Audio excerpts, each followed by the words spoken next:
우천인 관계로 온라인으로 예배드리는 분들도 함께 인사합니다. 주 안에서 사랑합니다. 할렐루야. 오늘은 자녀 어린이 주일이라고 표현합니다.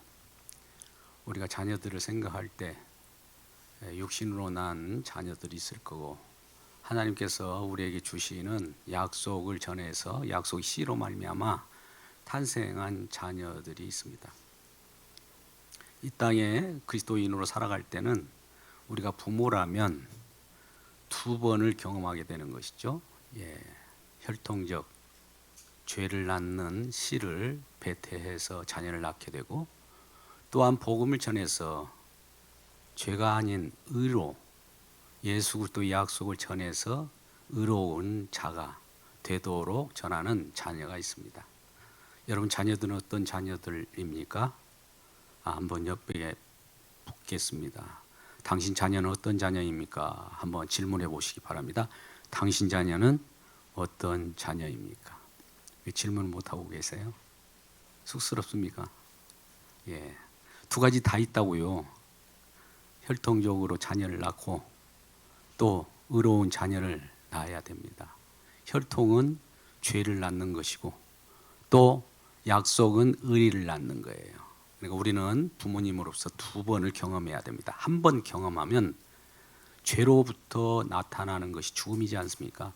영원히 멸망으로 끝나버리면 아무 의미가 없어요. 부모로서 책무가 무엇입니까?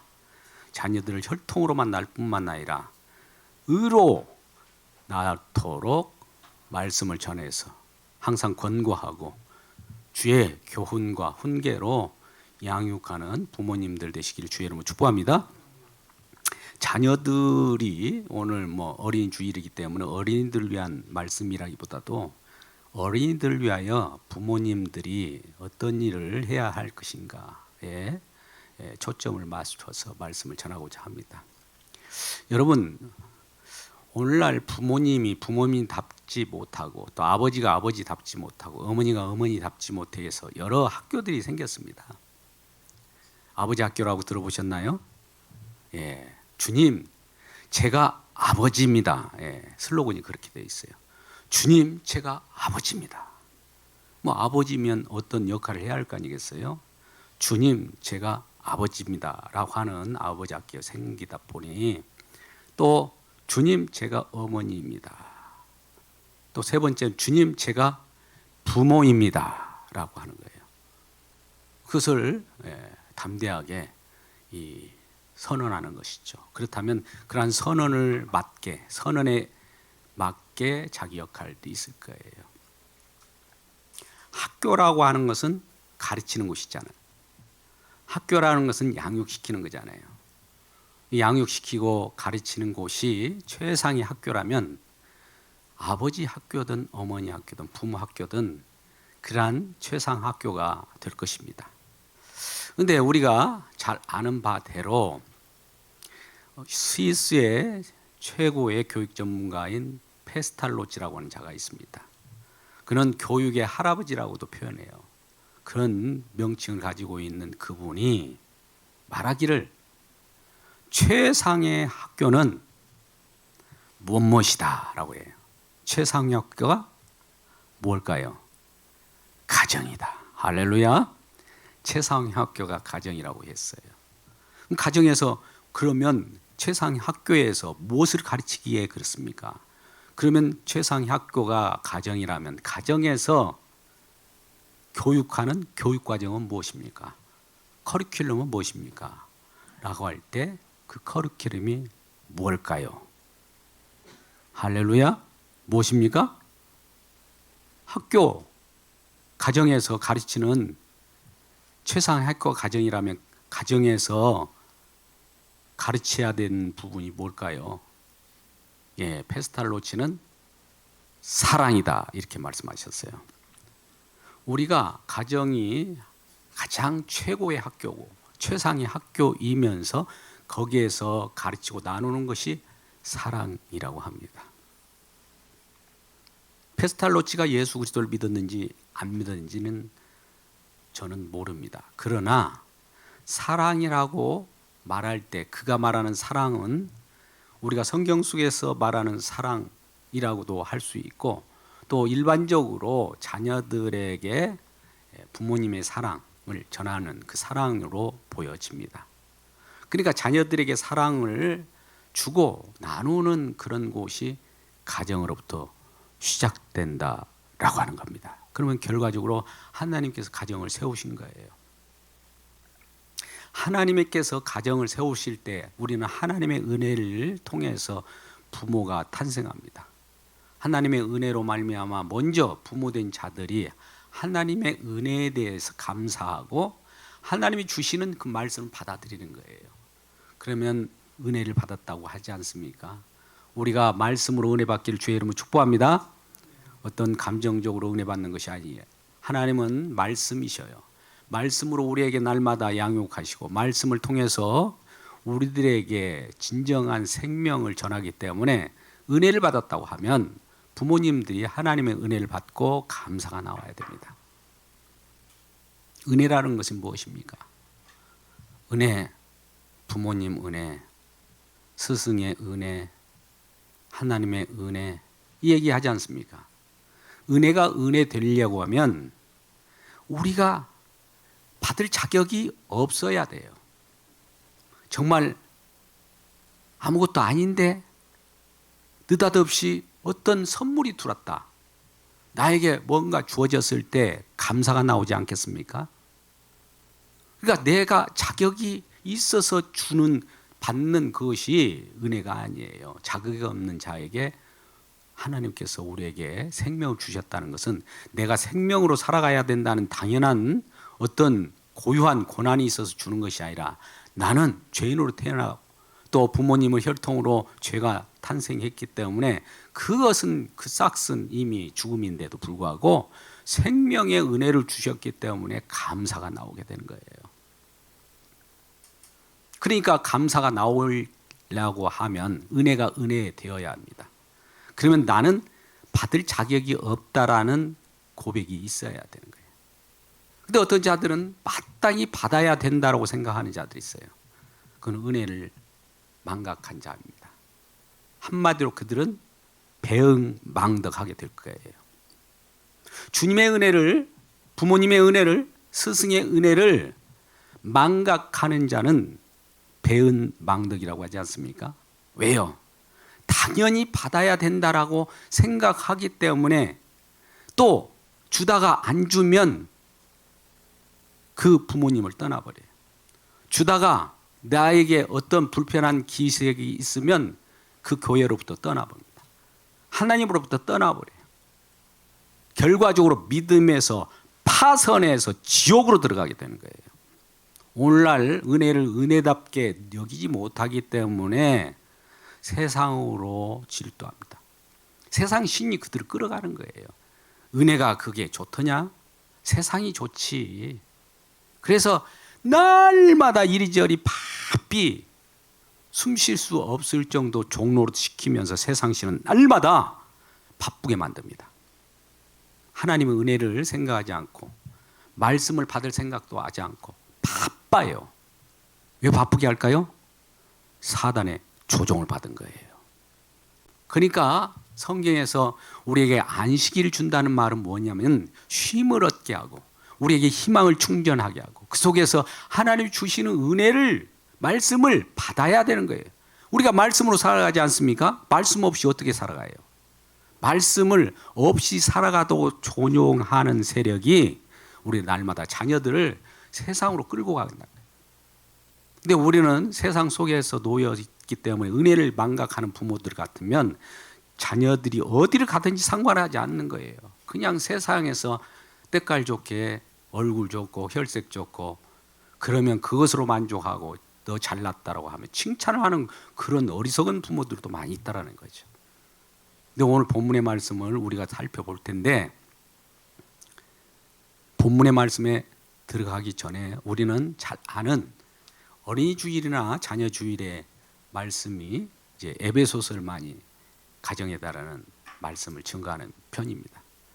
에베소서 6장 4절 말씀 보면 또 어떻게 말합니까? 아비들아, 즉 부모들이여 너희 자녀를 노엽게 하지 말고, 처음에 노엽게 하지 말고를 먼저 뜨는 거예요. 대부분이 노엽게 하는 경우가 많기 때문에. 오직 주의 교훈과 훈계로 양육하라. 뭘로 양육하라고요? 주의 교훈과 훈계로. 주의 교훈과 훈계가 뭘까요? 하나님의 말씀이에요. 하나님 말씀으로 양육하라는 거예요. 세상 지혜 말고 오늘날 처세술을 배워가지고 너도 성공해. 그것보다도 부모의 역할은 뭐냐? 주의 교훈과 훈계. 그러면 우리는 주의 교훈과 훈계로 양육하지 않고 세상 것으로 양육하고 세상 것의 처세술을 가르친다면 분명히 꼼수가 있어요. 부모들이 자녀들을 성공시켜서 거기에 혜택을 보려고 하는 마음이 벌써 들어있기 때문에 그런 거예요. 그럴 때 자녀들은 세상 처세술에 승리하며 나아가며 경쟁해서 승리하면 모르는데 뒤떨어지면 노발대발합니다. 또 그들도 자녀들도 부담이 되어서 마음에 심히 정신적, 정서적 학대를 받는 거예요. 그게 바로 노엽게 하는 거예요. 말씀으로 훈계하고 교훈하지 않고 세상 것으로 가르치고 세상 것으로 자꾸 압박을 하면 노엽게 하는 것이라 이 말이에요. 그래서 먼저 아비들아, 자녀들을 노엽게 하지 말고를 먼저 말씀하고 있는 겁니다. 그러면 우리는 자녀들에게 주의 교훈과 훈계로 양육한다고 하는데, 즉 하나님의 말씀인데, 하나님 말씀은 어떤 말씀이기에 그럴까요? 하나님 말씀은 어떤 말씀이에요? 우리는 디모데후서 3장 16절 말씀을 잘 알 거예요. 하나님 말씀 모든 성경이죠. 한번 읽어볼까요? 시작. 모든 성경은 하나님의 감동으로 된 것으로 교훈과 책망과 의로 교육하기에 유익하니, 교훈과 책망과 바르게 함과 의로 교육하기에 유익하다. 그리고 17절 말씀은 그래요. 그래서 온전한 사람을 만든다고 그래요. 또 온전케 어떤 일을 행할 수 있도록 준비시킨다는 거예요. 그러니까 하나님의 말씀으로, 모든 성경의 말씀으로 교훈과 책망과 바르게 함과 의로 교육해서 자녀들이 온전한 사람을 만든다는 거예요. 그러니까 온전한 사람이라는 것은 성경 말씀을 통해서만 온전하게 돼요. 다른 것으로 되지 않습니다. 온전한 사람이 뭘까요? 우리는 예수 믿기 때문에 예수 믿는 자들은 하나님 보시기에 온전하다고 평가를 해줘요. 그래서 우리 가운데에 말씀이 들어와 있으면, 말씀의 주체이신 예수님이 우리와 함께 계시면 온전하다, 의롭다 여기는 겁니다. 그래서 우리는 이러한 자녀들을 양육할 때 성경의 말씀만 나타나는 그러한 내용으로 온전한 자녀들을 양육하는 우리 모두가 되기를 주님의 이름으로 축복합니다. 할렐루야. 그렇다면 우리 부모들을, 아버지의 역할은 뭘까요? 오늘 본문의 말씀이에요. 오늘 본문이 고린도전서 5장 14절부터 17절까지 말씀 보고 있는데, 14절 말씀 한번 볼까요? 자, 부모의 역할 14절 15절 말씀 2절 계속 읽겠습니다. 시작. 내가 너희를 부끄럽게 하고 이걸 쓰는 것이 아니라 오직 너희를 내 사랑하는 자녀같이 권하려고 하는 것이다 라고 하면서 글을 써내려간다는 거예요. 15절 시작. 그리스도 안에 일만 스승이 있으되 아버지는 많지 아니하니 그리스도 예수 안에서 내가 복음으로써 너희를 낳았습니다. 할렐루야. 자, 아비 역할, 부모님의 역할은 뭘까요? 하는 내용이에요. 자녀들아, 내가 너희들에게 정말 사랑하는 자녀로서 권한다. 사도 바울은 많은 고린도 교회에 있는 성도들 향하여 자녀들이라고 그래요. 내가 자녀들이라 생각하고 이렇게 글을 쓰는데, 너희들은 하나님께서 주시는 은혜대로 많은 사람이 가르침을 받았을 것이다 이거죠. 그래서 스승은 많다. 우리가 세상 속에서 스승님을, 또 선생님들을 또 많이, 그분들을 우리가 생각하고 그분들의 은혜를 망각하지 말기를 바랍니다. 할렐루야. 세상 속에서도 가르친 자를 존귀히 여겨요. 또 심지어 히브리인들은 랍비라고 해서 선생이라고 하는 자가 있어요. 예, 랍비가 선생이에요. 선생 가르침은 우리들에게 진정한 하나님의 말씀을 이렇게 가르치기도 하는데, 그 말씀되게 가르쳐야 되는데 말씀을 통해서 자기 유익을 구하였기 때문에 랍비들은 좋지 않는 그런 결과를 낳았습니다만, 오늘날 진정한 스승이라고 하면 누구일까요? 진정한 스승은 예수님밖에 없는데, 이 땅에 놓여 있는 스승, 이 땅에 살아가고 있는 선생님들, 교사들은 누구일까요? 오늘날 주일학교 오늘 교사들도 있을 텐데, 교사들도 스승으로서 역할을 해야 됩니다. 스승은 그러나 많다는 거예요. 가르치는 사람은 많은데, 그러나 아비는 많지 않다라는 거예요. 스승은 많은데 아버지는 많지 않다는 말은 뭘까요? 가르치는 사람은 많대요. 성경을 가르치는 사람도 많고, 또 세상 여러 처세술도 가르치는 사람도 많고, 인문학을 가르치는 사람 많고, 철학 가르치는 사람도 많고, 과학을 가르치는 사람도 많고, 많은 배울 것뿐이에요. 대학교 교수들이 얼마나 전문적인 지식을 가지고 가르칩니까? 가르치는 사람은 많대. 가르친다는 것은 많은 세상적인 학문도 가르치지만, 그런데 성경을 가르쳐서 성경의 내용인 복음으로, 복음의 약속의 말씀을 가르쳐서 어떤 자녀들이 그 말씀을 받고 거듭 태어나고 새로운 자녀로 태어났다면, 이렇게 새로운 자녀를 탄생케 한 그 가르침을 가진 사람은 아버지라는 거예요. 할렐루야. 아버지가 누구입니까? 성경에서 나오는 아버지가 누구예요? 즉, 아버지는 자녀를 낳는 자를 아버지라고 그래요. 부모가 뭡니까? 부모 역할은 자녀를 낳는 거예요. 오늘날 자녀들을 낳지 않는 그런 시대를 살아가기 때문에 이 말씀이 성경하고 괴리에 있다고 생각할지 모르지만, 사실 성경적으로 그대로 보면 부모는 둘이 한 몸을 이루어서 뭘 해야 되냐? 태의 열매인 자녀를 낳는 게 부모의 역할이에요. 할렐루야. 그래서 그러면 자녀를 낳는다. 성경에서 자녀를 낳는다는 것은 뭘까요? 자녀를 낳는다. 오늘 방금 같이 복음을 전하여서 이 복음의 씨앗을 뿌리니까, 복음의 씨를 어떤 아직 육신적인 자에게 던져서 그가 씨를 받음으로써 새롭게 하나님의 백성으로 탄생한 자녀가 있다면, 복음을 전한 자가 아버지인 거예요. 할렐루야. 성경에는 그렇게 달라요. 자, 오늘 본문의 말씀에 5장 14절 15절 말씀을 봤는데 16절 말씀을 한번 볼까요? 고린도전서 4장 16절 말씀 같이 보겠습니다. 시작. 그러므로 내가 너에게 고난이니 너는 나를 본받는 자가 되라. 17절 말씀 시작. 이로 말미암아 내가 주 안에서 내 사랑하고 신실한 아들 디모데를 너에게 보내었느니, 그가 너희로 하여금 그리스도 예수 안에서 나의 행사 곧 내가 각 교회에서 가르치는 것을 생각나게 하리라. 지금 사도 바울이 뭔가 가르치는 것을 생각나게 한다. 누구를 보내서? 내가 복음을 전해서 탄생한 아들이 있어. 그가 디모데야 라는 거예요. 여러분, 사도 바울이 결혼을 했습니까? 근데 아들이 있대요.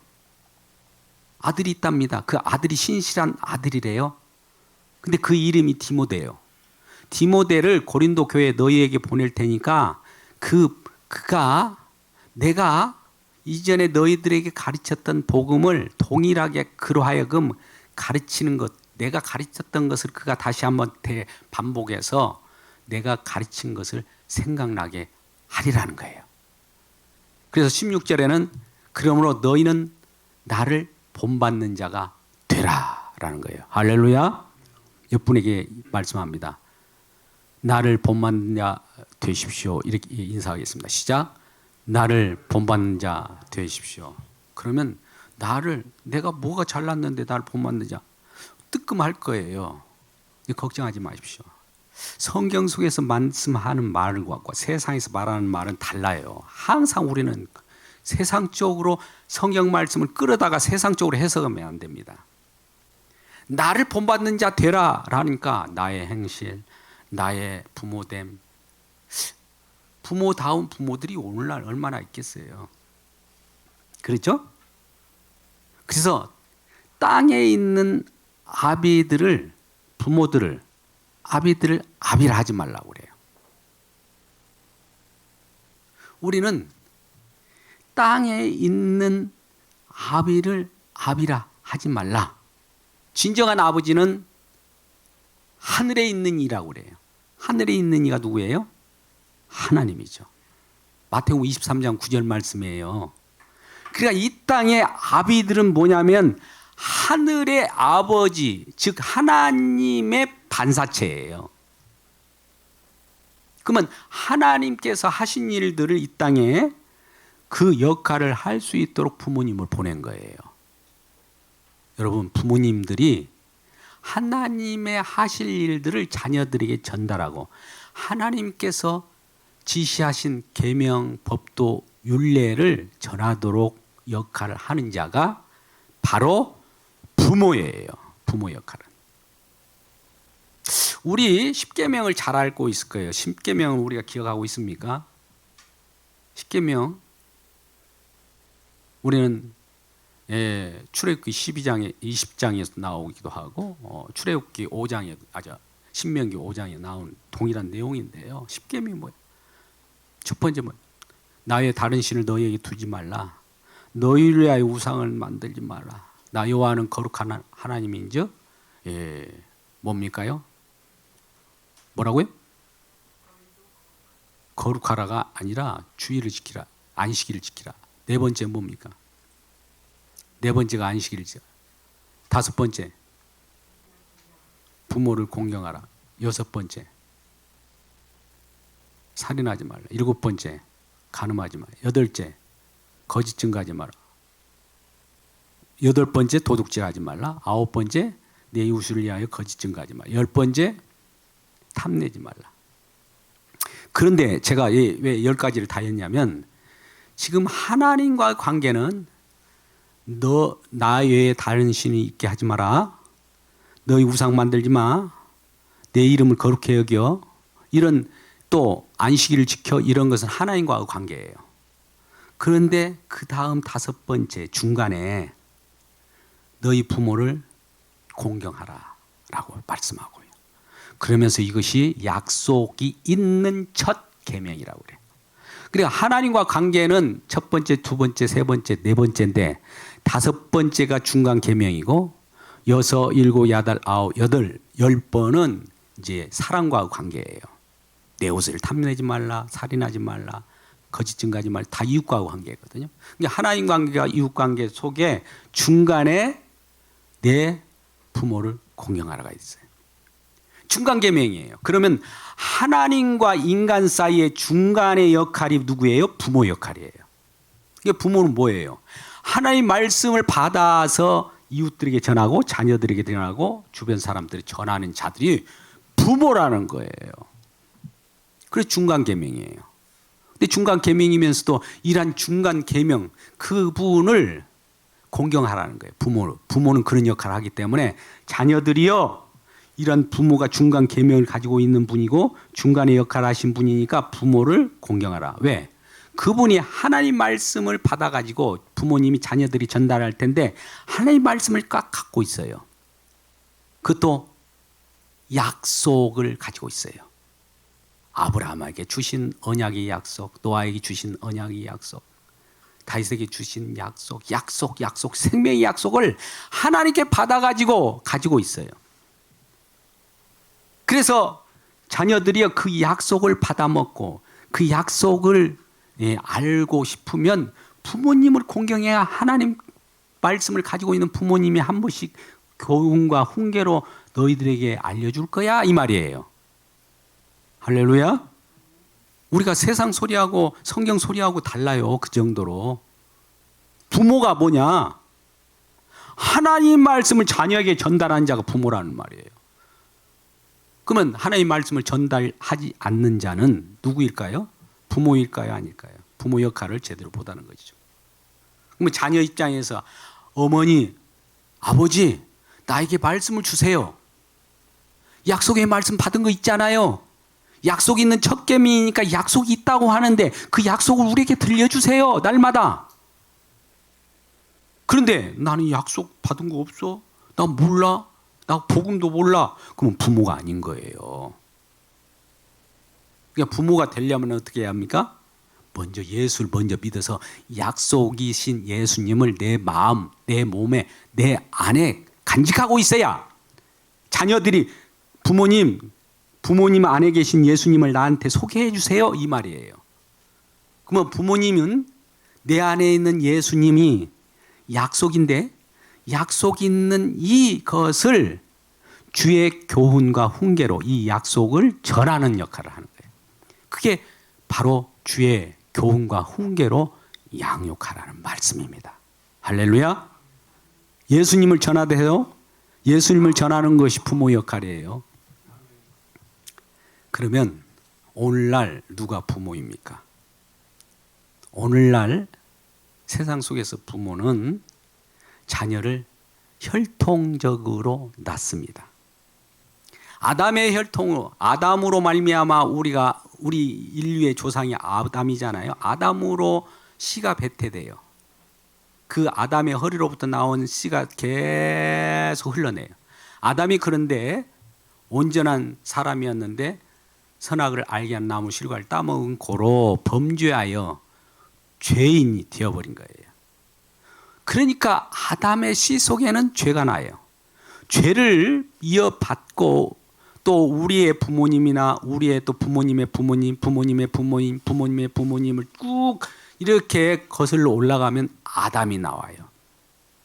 그러면 우리 부모님들이 또 우리를 낳고 우리 부모님들이 또 계속 우리가 또 자녀를 낳을 때 뭘 합니까? 혈통적으로 죄를 낳아요. 부모들은 자녀를 생산하면서 죄를 지금 낳는 거예요. 죄인을 낳는 것과 동일한 거예요. 그러면 죄를 낳고 내버려 두면 어떻게 됩니까? 죄를 짓고 결과적으로 죽음 속에 사망으로 지옥불에 가는 거예요. 그것으로 끝나면 부모 역할이 아니란 말이죠. 많은 사람들이 혈통적으로 다른 사람들이 뭐 이렇게 자녀를 양산하니까 그렇게 뭐 많은 뭐 인류 증가시키고 자녀들이 많이 번성하면 그것이 좋은 것이지 뭐 이렇게 생각하고 혈통으로 죄인을 낳고 책임을 안 지려고 그래요. 그렇게 죄인을 낳았으면 책임을 져야 할 거 아닙니까? 책임을 안 질 때 어떻게 됩니까? 그가 죄를 짓고 세상 속에서 방황하다가 유리하다가 이리저리 하다가 결국 황천불못에 들어간다고 생각해 보세요. 내버려 두면 방임하면 어떤 일이 벌일까요? 어떻게 보면 방임하는 그 모습을 한번 그림으로 생각해 보세요.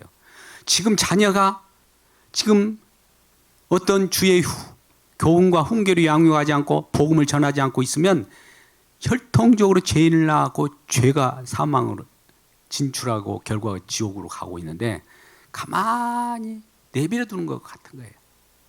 오히려 의도적으로 너 저 지옥 가라 하고 그러한 것을 전혀 내색하지 않고 즐기는 부모와 같은 거예요. 얼마나 무섭습니까 오늘날. 제가 이런 말씀을 성경 속에서 그대로 말씀을 하나님의 음성을 듣는다면 우리는 좀 경각하지 않아야 할까요? 말씀이 끝나버리면 또 잊어버려요. 잠깐 그 거북한 말씀 이거 지나갔다 이제 안 들으면 되지 이런 생각을 갖고 있을 때 지금 자녀들은 죽어가고 있다 이 말이에요. 어떻습니까? 그래서 우리는 먼저 처음에는 자녀들이 죄인을 낳아요. 혈통적인 자녀를 낳으면 이걸 어떻게 해야 되냐? 먼저 복음을 전하세요. 복음을 먼저 하나님께 은혜로 내가 복음을 받아들여야 돼요. 예수를 받아들여서 내 속에 약속의 씨가 들어가 있어야 돼요. 약속의 씨가 없으면 부모가 아니에요. 그래서 이 씨를 가지고 자녀들에게 다시 심어서 거듭나게 하는 자녀를 양산하는 저와 여러분 되시길 주의 이름으로 축복합니다. 그러라고 육신의 부모가 있는 거예요. 성경을 봐주지 않고 그냥 살아가기 때문에 그렇게 우리가 부모가 괜히 부모 되는 걸로 착각을 하는 사람들이 얼마나 많은지 모릅니다. 예, 하나님 말씀이 어두우니까 그래요. 하나님 말씀은 귀 담아버리니까 귀가 완전히 닫혀 있기 때문에 그래요. 이 시간에도 하나님의 음성에 귀 기울이고 귀가 뚫렸다면 먼저 내가 죄인을 낳았으면 책임져야 할 거 아니에요. 복음을 전하여서 그가 이제 예수 그리스도를 영접해서 의인이 되도록 의롭다 여김을 받도록 복음을 전하는 부모님 되시기를 주님의 이름으로 축복합니다. 우리가 이제 모형적인 거예요. 우리 부모, 육신적인 부모는 씨를 낳잖아요. 씨를 뿌려서 열매를 태 열매가 자녀라고 하잖아요. 부모님들이 씨를 배태해서 씨를 심어서 자녀를 낳은 것이 우리 자녀들이잖아요. 이와 같이 성경 속에서 나타나는 약속의 씨인 예수 그리스도 복음을 자녀들에게 전달해서 주의 교훈과 훈계라고 하는 것은 하나님 말씀을 전달해서 그가 말씀을 받고 약속의 씨를 심겨 영접함으로써 내 속에서 새로운 생명이 태어나도록 하는 것이 자녀를 낳는다라고 그래요. 사도 바울은 결혼하지 않았습니다만 그가 복음을 씨앗을 예수 그리스도를 전하여서 새롭게 복음을 영접해서 탄생한 자가 디모데였던 거예요. 그래서 사랑하는 내 아들이라고 해요. 복음으로 탄생한 자가 새로운 아들이에요. 그러니까 육신적인 부모도 우리의 육신적인 부모에게도 효도하고 공경해야 됩니다. 근데 성경에 말하는 말은 부모님을 공경하라는 말은 단서가 있어요. 앞에 주 안에서 너희 부모를 순종하라. 주 안에서 너희 부모에게 공경하라는 거예요. 주 안에라는 것은 뭡니까? 우리가 주 안에 들어왔어요. 예수 믿는 그 안에 들어왔어요. 그 안에서 하는 일은 부모를 어떻게 해야 되냐면 공경하라는 거예요. 왜? 그 부모가 나에게 복음을 주셔서 내가 새롭게 복음으로 탄생했고 천국 백성이 되었습니다. 천국 백성 됐습니까? 얼마나 감사할까요? 그러니까 그런 부모를 공경하라는 거예요. 근데 이와는 반대로 혈통적인 부모를 뭐 없인 여기라는 것은 아닙니다. 혈통적인 부모는 그냥 약속이 없어요. 그냥 약속이 없이 씨를 주어서 태어났어요. 이 약속의 씨는 약속이 없는 씨예요. 그러면 그런 자들에게도 약속이 없어도 그들에게는 어떻게 합니까? 그런 부모한테는 효도하십시오.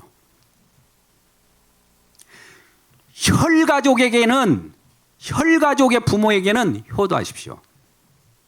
그러나 예수 그리스도를 믿고 영의 가족된 영가족 부모에게는 공경하십시오. 할렐루야.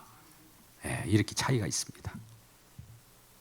그러니까 성경 말씀은 효도를 가르치는 게 아니에요. 공경하라고 하는 건 뭐냐? 부모로서 부모 역할이 뭐냐? 날마다 말씀을 자녀들에게 가르쳐야 돼요. 다른 것 갖고 가르치지 마세요. 야, 자녀야, 이리 와봐. 우리 주님께서 우리에게 생명을 주셨잖니? 나도 생명을 받았는데 너도 생명 받았지? 이 생명 같이 나누자꾸나. 이것이 부모예요. 그러지 않고 이 약속 하나님 말씀이 없이 자꾸 부모와 자녀 관계를 얘기하면서 얘들아 너희들 나 때문에 성장했지? 효도해. 애들이 얼마나 노여하겠어요. 효도를 부담으로 여기는 거예요. 그러니까 이 두 가지를 다 우리는 겪습니다. 혈통적으로 부모가 영적인 부모, 혈의 부모가 있으면 혈의 부모가 영의 부모가 돼야 돼요. 이 혈의 부모만 생각하면서 내가 부모라고 생각하면 부모가 아닌 거예요. 영의 부모가 되기를 주의 이름으로 축복합니다. 구약을 잠깐 신명기 6장 20절 말씀을 한번 보도록 해요. 구약을 통해서 예수 그리스도께서 어떻게 이 말씀을 성취됐는가를 보는 겁니다.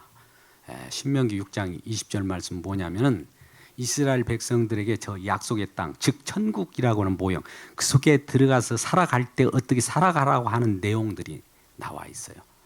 신명기 6장 5절부터도 쭉 나오고 6장 1절부터 쭉 이어지는 말씀인데 6장 20절 말씀만 보겠습니다. 6장 1절에서 어떤 말씀을 하냐면 너희들이 저 젖과 꿀이 흐르는 땅 천국에 들어가면 거기서는 어떻게 너희들이 그동안 이와 같이 천국에 우리가 들어왔는가를 날마다 상고하면서 천국에 입성되어 가게 했던 부모님의 역할에 대해서 말씀하고 있습니다. 6장 20절 같이 읽을까요? 시작. 너는 내 아들에게 이르기를 우리가 옛적에 애굽의 바로의 종됐던 여호와께서 권능의 손으로 우리를 애굽에서 인도하여 내셨나니. 또 이후에 나온 것은 뭐냐면은 결과적으로 이 애굽이라고 하는 곳에서 세상 종됐던 곳에서 즉 죽어가는 이 세상 속에서 구원받게 했으니 뭘 전해 가지고요? 하나님 말씀을 부모님이 가지고 있어서 이 말씀을 가지고 자녀들을 양육하라고 그래서 장육녀들이 강론하라고 했어요. 자녀들을 가르치라고 하는 것이 부모의 역할이었단 말이죠. 6장 5절이라든지 이하의 말씀이 나와요. 두루두루 부모는 말씀을 감고 살아야 돼요.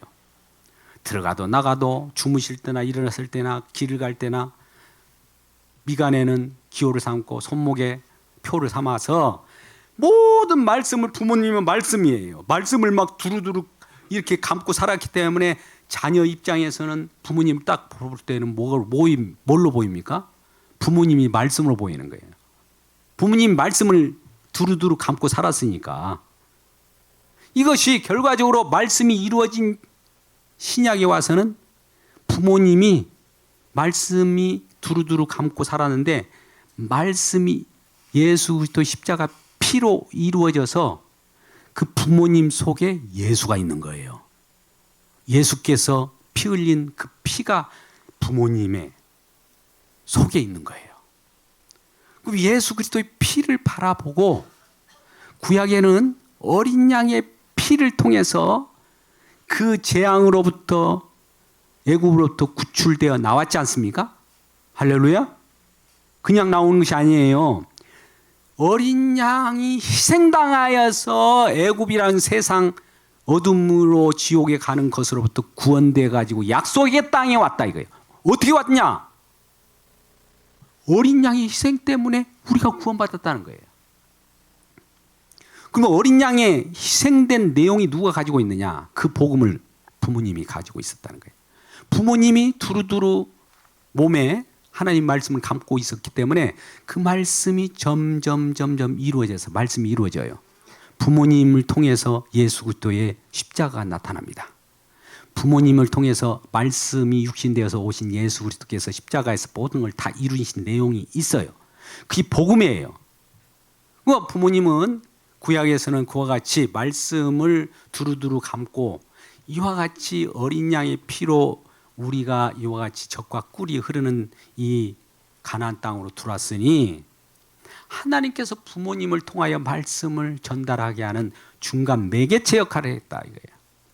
그러면 신약에서는 뭐를 말할까요? 부모 역할은. 신약에 와서는 부모님의 역할은 내 안에 계신 예수 그리스도, 내 안에 계신 예수 그리스도의 십자가로 완성하신 그 주님의 공로를 자녀들에게 전달해야 됩니다. 자녀들에게 전달해야 합니다. 우리 부모님들은 내 안에 우리 주님이 계시죠? 우리 가운데 예수 그리스도의 십자가의 흔적이 있죠? 이걸 전해야 되는 거예요.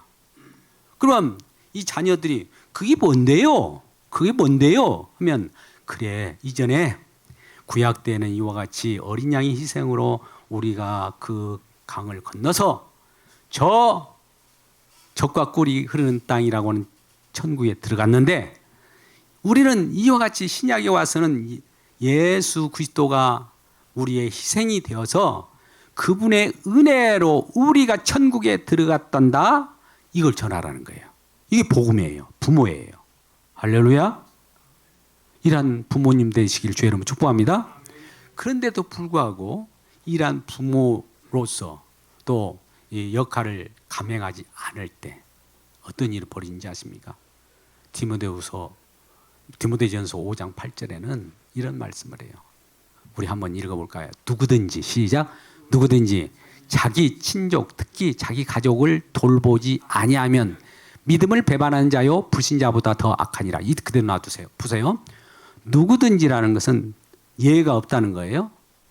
자기 친족, 자기 가족을 돌보지 아니하면, 여기까지만 한번 들어보세요. 자기 친족, 특히 자기 가족을 돌보지 아니한다. 그러면 우리는 자녀들이 힘들 때, 또 친지들이 힘들 때 가서 도와주고 그걸 말하는 걸까요? 하나님 말씀은 그렇게 보면 안 돼요. 제가 뭐라고 그래요? 돌보지 않는다는 말은 지금 자기 친족, 즉 가족이 하나님 예수 그리스도를 믿고 믿음 가운데 있는지를 확인하는 거예요. 내 자녀가 지금 예수 믿고 구원받고 예수가 그 안에 같이 살고 있는가를 확인하라는 것이 돌보는 거예요. 여러분 가족을 돌보시기를 원합니까? 그러면 자녀들이 지금 예수 믿고 있는지 아닌지를 확인하는 저와 여러분 되시기를 주님의 이름으로 축복합니다. 그게 진정한 부모예요. 이것이 이루어지지 않으면 빵입니다. 부모 역할이 아닌 거예요. 누구든지 예외가 없어요. 친족들도 그래. 이웃들도 돌아보면서 그들이 예수 믿는지 안 믿는지를 날마다 확인하는 역할이 진정한 하나님께서 원하시는 부모 역할이라는 거예요. 근데 자녀들은 그걸 알까요? 육신적인 부모가 부모지 뭐 영적인 부모가 무슨, 하나님은 육적인 부모를 둬서 영적인 부모를 보게 하려고 한 거예요. 이 육신적인 부모는 모형이에요. 잠깐 있다 없어지는 거예요. 영원한 부모, 영원한 아버지, 하나님의 말씀을 받기를 주의 이름으로 축복합니다. 우리는 베드로전서 1장 22절, 23절, 25절까지 말씀 보면 그 하나님의 약속의 내용이 뭐냐? 그것은 썩지 아니할 것으로 된 것이요, 이것은 하나님의 말씀이라는 거예요. 그러니까 부모님은 부모님 역할을 하려면 항상 말씀을 알고 있어야 돼요. 항상 말씀으로 무장하시는 부모님 되시기를 주의 이름으로 축복합니다. 우리 자녀들도 마찬가지로 부모님들도 하루에 몇 끼 정도 식사를 하십니까? 적어도 2끼는 하죠. 요즘에 먹고 살기가 힘드니까 2끼를 먹고 사시는 분인데, 그러면 영적인 양식 성경 말씀은 하루에 몇 끼 정도는 드셔야 될까요? 한 끼만 먹으면 돼요? 거꾸로 됐죠. 더 많이 먹어야 하잖아요. 근데 어때요? 일주일에 한 번 말씀 들으러 오기도 힘들 정도면 정말 한번 생각해 보셔야 합니다. 그런 자녀들이 있다면. 그걸 알게 하려고 교회가 있는 거예요.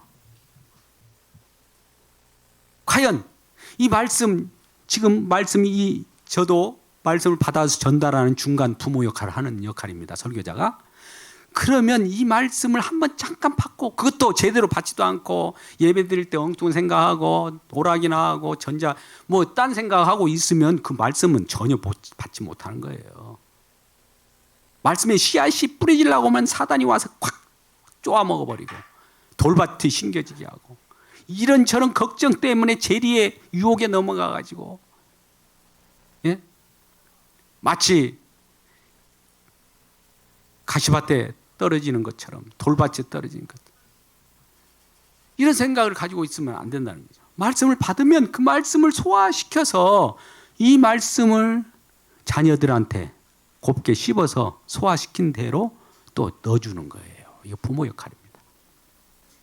아까 디모데 전서 5장 8절 말씀 무서운 말. 누구든지 그러므로 이 가족, 특별히 친족인데 가족을 특별히 말하는 것은 내 가족이 있어요. 가족 구성원들 있잖아요. 가족 구성원이 있는데 아직 예수 믿지 않는 가족이 있다면 빨리 복음을 전해서 그 가족 예수 믿게 해서 예배 가운데 나오게 하시는 것이 역할이에요. 그러지 않으면 불신자보다도 더 악하다고요. 안 믿는 사람도 그러지 않는다는 거예요. 어떻게 그럴 수가 있느냐 이거죠. 부모 역할을. 그래서 오늘 말씀을 과연 나는 부모인가? 부모는 중간 역할을 한다고 그랬어요. 약속이 있는 첫 계명으로서 하나님의 말씀과 이웃관계, 친족관계, 내 가족관계 속에서 중간에서 역할을 하는데 하나님의 말씀을 받아가지고 즉 말씀의 씨앗 약속 예수 그리스도를 내 마음에 담고 약속이신 내 마음에 예수 그리스도의 이루신 십자가 내 흔적이 있는 자로서 이제 자녀들에게 십자가의 복음을 전하여서 그들도 은혜 받고 구원받아서 하나님의 자녀로 탄생하는 역할을 성경에서는 부모라고 하는 겁니다. 이러한 우리 모두가 부모가 되시는 귀한 여러분 되시기를 주님의 이름으로 축복합니다. 기도하겠습니다. 아버지 하나님, 그렇습니다. 어린이날, 자녀의 날, 정말 우리 자녀들이 예수 그리스도 안에 있는지 또 우리 친지들이 예수 그리스도의 안에서 예수를 믿고 예배 가운데 나왔는지를 확인하게 하여 주옵소서. 그리하여 정말 불신자보다 못하는 악을 저지르지 않도록 도와주시고 우리에게 주어진 역할이 진정한 자녀들을 하나님의 교훈과 훈계로 양육하여 그들이 생명을 얻을 수 있는 부모가 되게 하여 주옵소서. 예수님의 이름으로 기도드리옵나이다. 아멘. 다 같이